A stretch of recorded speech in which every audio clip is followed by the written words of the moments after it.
தமிழ்நாடு சட்டமன்றம் 8.5 கோடி தமிழ் மக்களுடைய உணர்வுகளை பிரதிபலிக்கின்ற மாமன்றம். ஆளுநர் என்பவர் மாநில நலனில் அக்கறை கொண்டவராக, மக்கள் மேம்பாட்டில் ஆர்வம் கொண்டவராக, உண்மையை பேசுபவராக இருக்க வேண்டும். மக்களுடைய பேராதரவோடு பெரும்பான்மையோடு வெற்றி பெற்று ஆட்சி அமைந்துள்ள அரசு எடுக்கின்ற முடிவுகளுக்கு ஒத்துழைப்பு கூடியவராக இருக்க வேண்டும். அதைத்தான் அரசமைப்பு சட்டமும் அந்த பதவி வகுப்பிடம் இருந்து எதிர்பார்க்கிறது. ஆனால் நம்முடைய ஆளுநர் அவர்கள் அதற்கு மாறாக செயல்படுகிறார். மாநில நிர்வாகத்தை முடக்கவும், பொது மேடைகளில் அரசியல் பிசையும் அவதூறு பரப்பி வருகிறார். அது அவர் சொந்த விருப்பம் என்று கருதலாம். எனினும் அத்தகைய ஒரு முயற்சியை இங்கும் செய்ய அவர் முனைவது ஏற்புடையது அல்ல.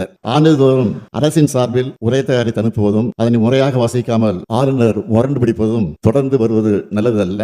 ஆளுநர்கள் மாநில அரசுகளுக்கு இடைஞ்சலாக இருந்து இப்படி செயல்படுவது இங்கு மட்டுமல்ல, பல்வேறு மாநிலங்களிலும் நடந்து வருகிறது. ஒரு நாள் செய்தியாக இதனை கடந்துவிட முடியாது. ஆண்டின் தொடக்கத்தில் அரசின் கொள்கை அறிக்கையை ஆளுநர்கள் உரையாக வாசிப்பது நடைமுறை. அந்த நடைமுறையை ஒருவர் தொடர்ந்து மீறும் போது அது போன்ற விதிகளை எதற்காக வைத்திருக்க வேண்டும் என்ற கேள்வி சாதாரணமாகவே அனைவர் மனதிலும் எழும். எனவே ஆண்டின் தொடக்கத்தில் ஆளுநர் உரை என்ற நடைமுறையை விளக்கும் வகையில் அரசமைப்பு சட்டத்தை திருத்துவதற்கான முயற்சிகளை இந்தியா முழுவதும் இருக்கும் ஒத்த கருத்துக்கள் கொண்ட அரசியல் கட்சிகள் துணையோடு இந்திய நாடாளுமன்றத்தில் திராவிட முன்னேற்ற கழகம் முன்னெடுக்கும் என்ற உறுதியையும் இந்த மாமன்றத்தை அறிவித்து நன்றி கூறி அமைகிறேன்.